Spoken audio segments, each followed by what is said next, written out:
I've fallen in it. I guess that's about it. No, we swam in the canal mostly. Yeah. Yeah, it's not any better. It's getting worse. Yeah.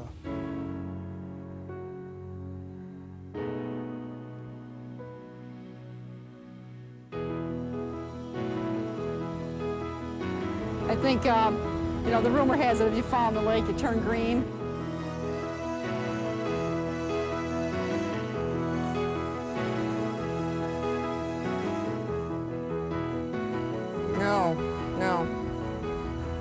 No, I don't even let my dogs go in the lake.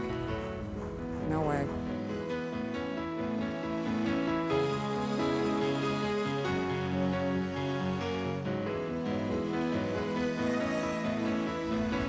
There's things floating around in there that we haven't yet probably put a name on.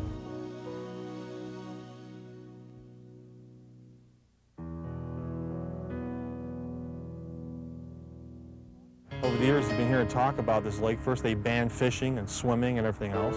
And they lifted the ban on fishing. So what? What are you going to do with the fish when you catch it? You can't eat it. It's not exactly a sport catching half-dead fish to begin with.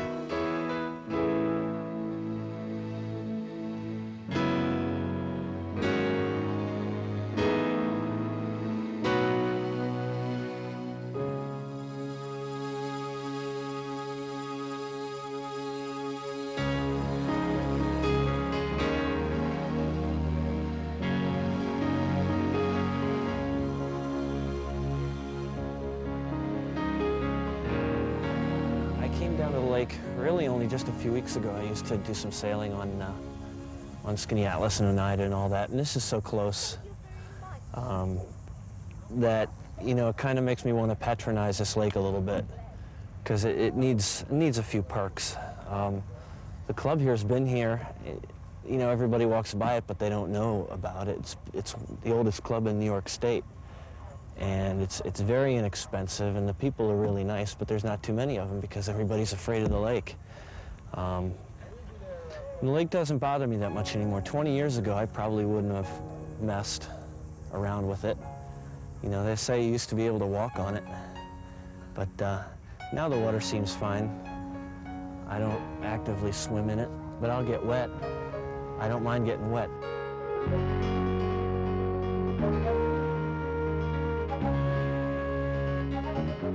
Yeah, I think a fair amount of thought should be given to this lake. It's an excellent boating lake. It's a better boating lake than it looks like because there's no hills around like Skinny Atlas or any of the others.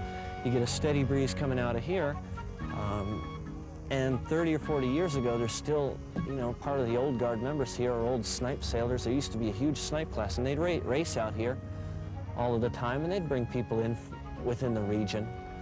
And it'd be nice to see it get back to that. Because if they could get the activity up on the lake, it would help the development in there, and they would play off of each other.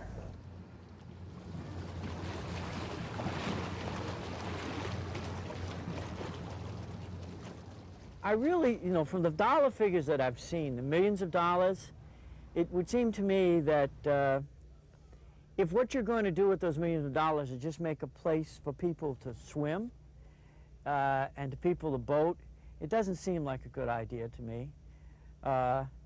But then again, you wonder what we're going to do if we keep polluting it. In other words, is it going to, have we stopped the pollution of it?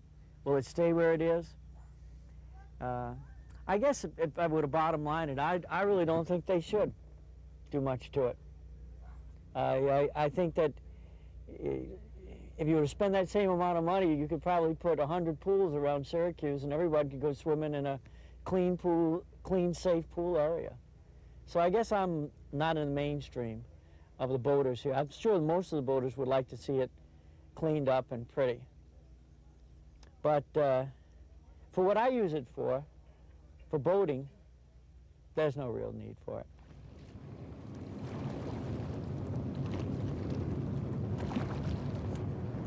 I think people just like to be by water. I don't think they have to swim in it. Probably it would take an awful lot of money to get this lake to be swimmable. And, one suggestion is to put the sewage around the lake and down the river. That seems to beg the question. You know, so the people down there now have the pollution. I'm happy with it the way it is, you know. I belong to the Onondaga Yacht Club, and it's a very nice place. They sail, and it's nice and laid back. Nothing seems to bother everyone. So it's really nice.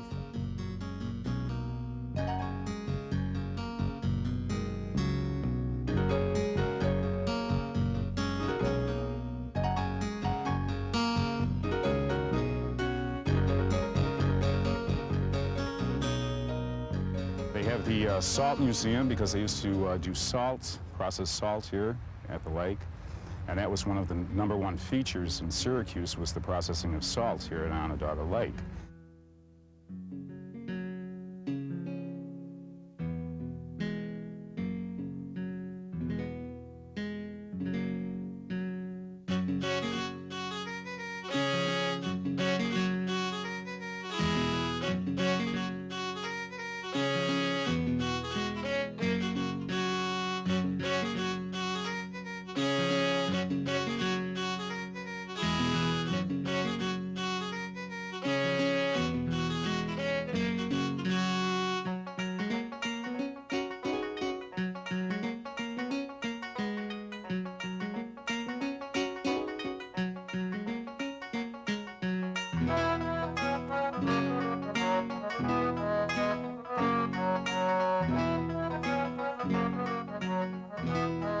And then the industries across the lake started polluting it, and everything was just torn down.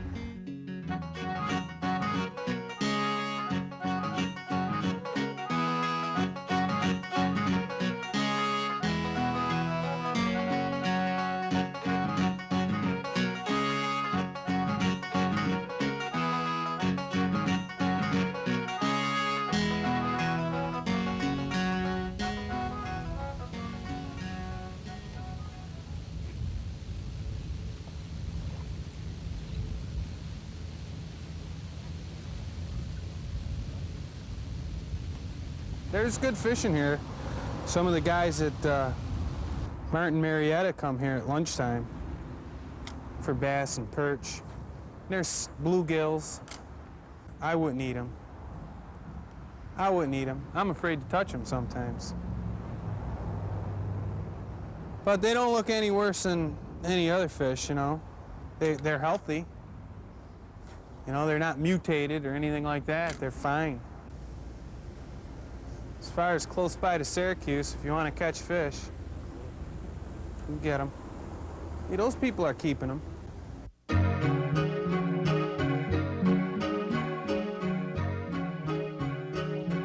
If you grew up around here, you love it, you know. Everyone loves it out here. It's a shame what happened to the lake, you know.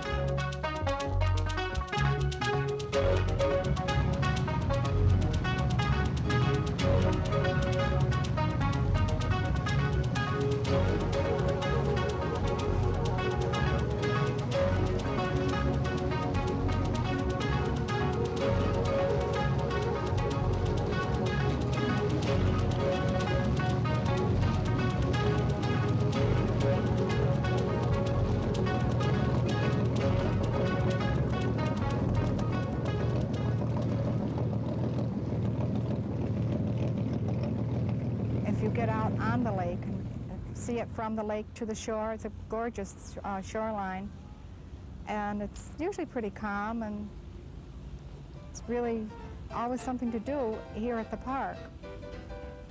And you know, you can come over and walk. I do that quite a bit, come over and exercise, and once in a while a picnic. Since the flood, the park's been a great asset for everybody, for pedestrians, cyclists, inline skaters. It's a great place to exercise. A lot of activities out here. They have a lot of festivals. It's convenient. It's just outside of Syracuse, quiet, clean air. The only disappointment everybody says is the lake. You know, it smells, it's dirty, it's polluted. Other than that, the park in itself is a great place for recreational activities, barbecues. There's no place around here that's comparable to this.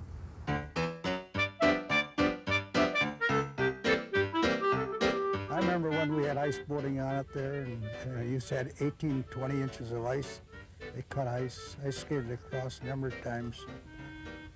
Yeah, don't freeze over now. I guess it's too dirty to freeze.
Fourth of July weekend cleared it for us pretty much. Yeah. But yeah, I'm surprised. I mean, with all the employees and all the food and stuff, but yeah, finally did it. I should hope so, because I figured if we didn't make a profit after all that and all those lemonades that we fresh squeezed, I'd have to kill someone. Because it's such a pain and it's such an inconvenience and it takes so long and you get it all over your shirt and all over the floor and then it attracts all the dirt 'cause it's all sticky. And our supervisor, Pamela, who's a wonderful woman and knows her business stuff, knows business-like, that fresh squeezed lemonade sells 20 to 1 better than concentrate. So for the 4th of July weekend, she had us in there. It's a good thing it rained the day before the weekend started. She had us in there. We fresh squeezed somewhere between 500 and 800 lemonades in advance without, like, the squeezer things, you know, that was broken. So we squeezed it by hand, shook them up, put them in there. She made us do it again next weekend, but we didn't have any business because it was, I don't know, something going on in some other park. So we had about 200, 300 lemonades go bad, which was depressing. But it's just a pain, and it's good business sense, and it's, you know, we sell it for $1 a cup. It's got to make 99 cents on the cup. It's 2 spoonfuls of sugar, half a lemon, and some water. So, but yeah, I hate it pretty much.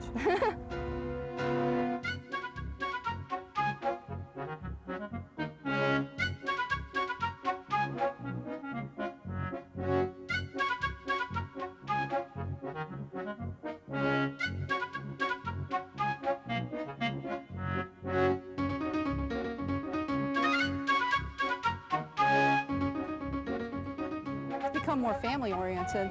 You feel a lot safer coming here. It used to be a drive-through park, you know, they probably know that.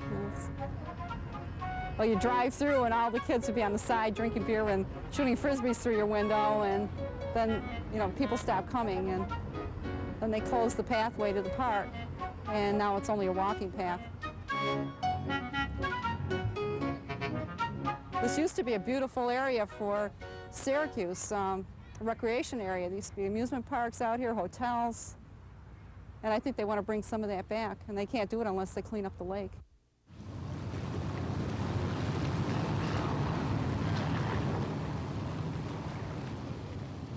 Well, actually, I've been coming to the lake since I was about 12 years old. On the other side of Long Branch, this used to be known as Mud Block area, and we came with our families and had picnics, and of course you couldn't use the water. You couldn't swim in it, you know, you could boat in it, but that's about all. And then when we were kids during summer vacation, we used to walk down, and there was that, like I said, rope off the bridge over there that we used to jump off into the river. And just to cool off, because there wasn't many parks like they have nowadays in the cities and stuff like that.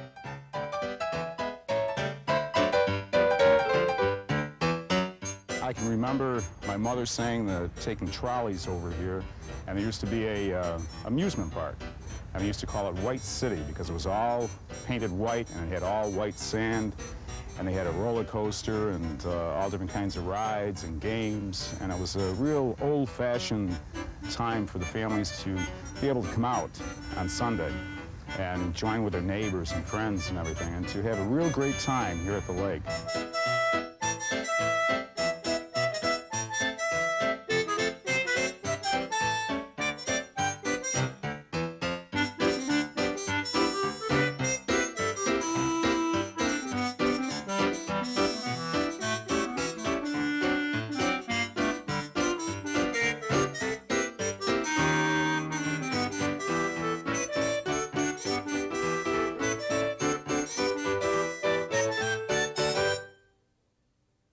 Well, I think it's been a fascinating place to come to and spend the day. Many long hours here on the park as well as the lake. I've been coming here for many, many long years, both boating and now cycling, and it's a great place to be. Though I don't tell people very often, I grew up here in Central New York, and I've always loved the outdoors. And I think I've been coming to this lake now for about 10 years, sometimes as much as 2 and 3 times a week to run, or, you know, in the winter we'll come here and cross-country ski. But the main thing I think of when I think of this lake, it's strange, it's sort of like an old friend, because all that time, all the time we've been growing up, my friends and I have come here to this lake to walk around and talk about all the really important or traumatic things in our lives. And this lake has overheard boyfriend problems, family problems, health problems, like dreams and goals and all the things that went wrong. So it's funny, it's sort of like another member of the family. And I guess that sort of makes sense, because when I was little, you know, first grade around here, they taught us about the history of the Central New York area, and the word Onondaga means the gathering place. And that's really what this has been, a place for my friends and I to come and gather and sort of work out all the little details of our lives.